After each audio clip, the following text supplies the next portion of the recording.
You are already running, not because something has gone wrong, because this is simply what your life is. Before the sun is fully up, before most of the city has stirred, you are already moving. A leather satchel against your side, a route in your head, a deadline that was set by someone with far more power than you, for reasons you may never fully know. You carry words that could change the course of a military campaign, or a court case, or a family's fortune. You will never read them. That is not your role. Your role is to get there, faster than anyone expects, without losing what you are carrying, without stopping for anything that does not strictly require stopping. Welcome to the Cursus Publicus, the Roman Imperial postal and courier system, one of the most sophisticated communication networks the ancient world ever built, and one of the most demanding jobs inside it. The Cursus Publicus was not a postal service in the modern sense. It was not available to ordinary citizens who wanted to send a letter to a relative in another province. It was a state system, built to serve the emperor, the military, and the imperial administration. Created in its formal structure under Augustus in the late 1st century BCE and developed further by his successors, it existed to move official communications, supplies, and authorized personnel across the Roman Empire with a speed and reliability that would have been impossible without it. The system had two main tiers. The Cursus Velox, the fast service, carried urgent messages and dispatched riders on horseback between stations.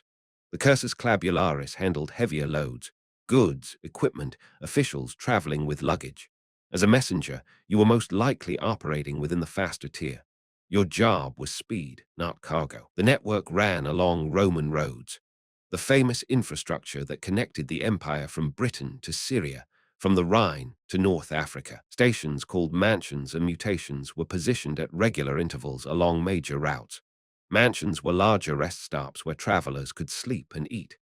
Mutations were smaller relay points, primarily for changing horses. They were the engine of the system's speed. You operated within this network, but your exact position within it depended heavily on who you worked for, what you were carrying, and what your legal status was. The word messenger covers a range of people in the Roman world, and the differences between them mattered enormously. At the upper end were the frumentarii, military personnel who served in intelligence and courier roles and carried significant official weight. There were also the speculators, soldiers detached for messenger and scouting duties. These were men with military status, military pay, and a degree of protection that came with institutional backing. Below them were various grades of civilian couriers operating within or alongside the Cursus Publicus.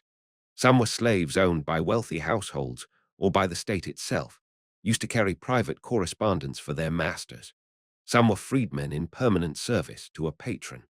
Some were hired men working for merchants, officials, or institutions that needed reliable communication, but were not always entitled to use the state system directly. Your status determined almost everything about your daily life. A slave messenger had no legal autonomy. A military courier had institutional backing but strict obligations. A hired civilian courier had more personal freedom but less security and fewer guaranteed resources along the route. What most people in this role shared, regardless of status, was a life organized almost entirely around movement, reliability, and the needs of whoever was sending the message, not the person carrying it. Roman roads were genuinely remarkable, engineered for durability and designed with drainage, gradients, and surface quality that made them far more reliable than most roads in the ancient world. But remarkable does not mean easy. The road network stretched across enormously varied terrain. Mountain passes in the Alps, desert routes in Syria and North Africa, muddy lowland tracks in Britannia where the famous stone surface gave way to something considerably less impressive. The quality of the road and the conditions you traveled under changed completely depending on where your route took you. Distance was measured in Roman miles, slightly shorter than a modern mile, and marked by milestones along major routes. A typical mounted courier on good roads in good conditions might cover somewhere in the range of 40 to 50 Roman miles in a day, though this varied considerably. On urgent imperial dispatches, with fresh horses at relay stations, higher speeds were achievable over shorter periods. On foot, which many lower-ranking messengers traveled, the daily range dropped significantly. 20 to 25 miles was more typical for a fit person walking at pace. This was not a casual stroll. It was sustained effort, day after day, in all weather. Weather was your constant adversary. Summer heat on exposed roads without shade. Winter mud and ice in northern provinces. River crossings where bridges existed, fords where they did not. The Roman road system was extensive but not complete, and beyond its edges, movement slowed dramatically. You also traveled through a world that was not uniformly safe. Banditry was a documented problem in certain regions and certain periods. Being a messenger carrying official documents gave you some protection. Interfering with imperial communications was a serious offense, but that protection was theoretical if you were alone on a rural road at dusk, and someone decided to take the risk. The mansions and mutations along the route were not amenities provided out of generosity. They were functional infrastructure, and your access to them depended on your authorization. To use the Cursus Publicus stations, to claim a fresh horse, a bed, a meal, you needed a diploma. This was an official document authorizing your use of the system. Without it, you had no entitlement to state resources, regardless of how urgent your errand was. The diploma specified who you were, what you were authorized to use, and sometimes the specific route you were authorized to travel. These authorizations were taken seriously because abuse of the system was a persistent problem.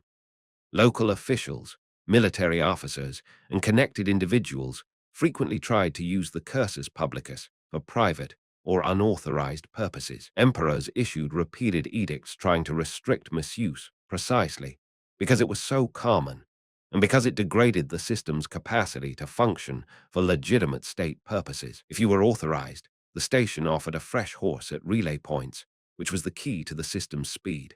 A single horse ridden continuously over long distances would slow and eventually break down. Swapping to a fresh animal at regular intervals maintained pace across distances that would otherwise be impassable. The accommodation at mansions ranged from functional to genuinely rough. A room, a meal, basic facilities, not comfortable by the standards of a wealthy Roman traveler, but sufficient for someone whose priority was rest before the next stage. You shared these spaces with other travelers, soldiers, and officials passing through. It was not private, and it was not quiet. The contents of your satchel shaped the weight you carried in ways that had nothing to do with physical heaviness. Official imperial dispatches were sealed. You did not open them. You did not read them. You delivered them intact, and the seal was proof of that integrity. Breaking a seal, deliberately or otherwise, was not a minor error. It was a serious breach that could carry severe consequences depending on what was inside and who had sent it. This meant you were sometimes carrying information of enormous consequence without knowing what it was.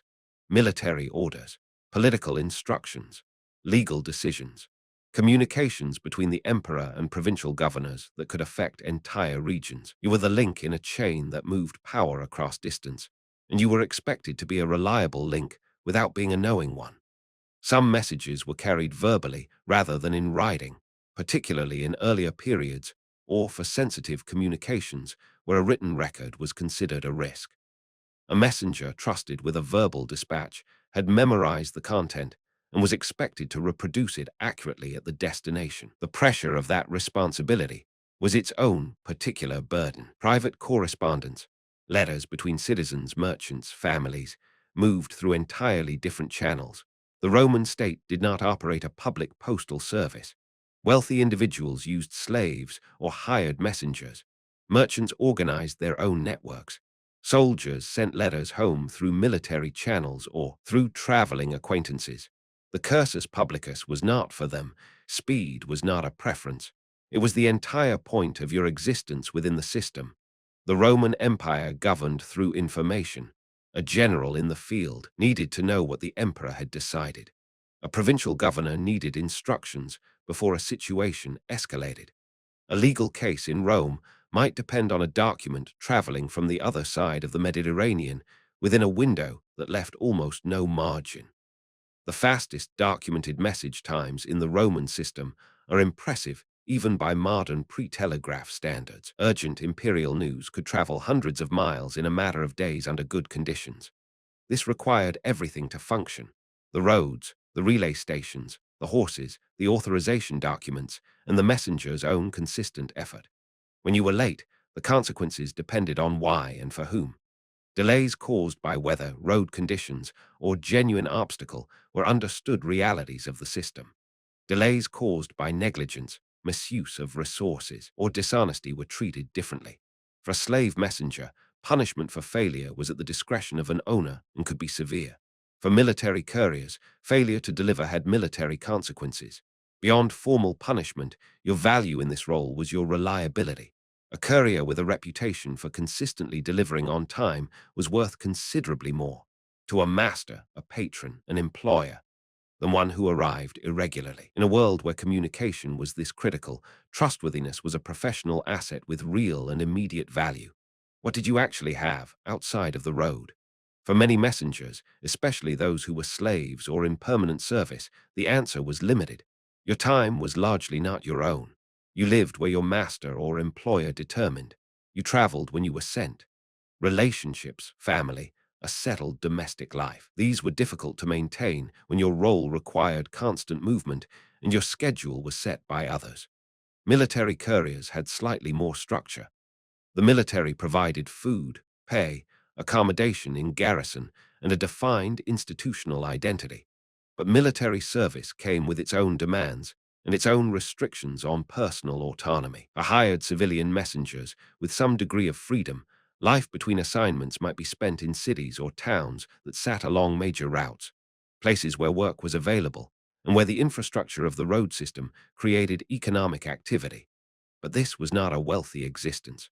The pay for courier work varied significantly by status and employer, and the physical cost of the job accumulated over time.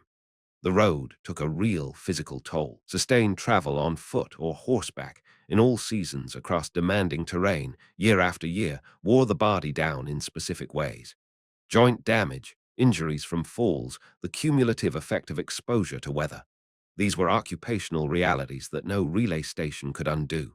What you had, in many cases, was a particular kind of identity. You knew the roads.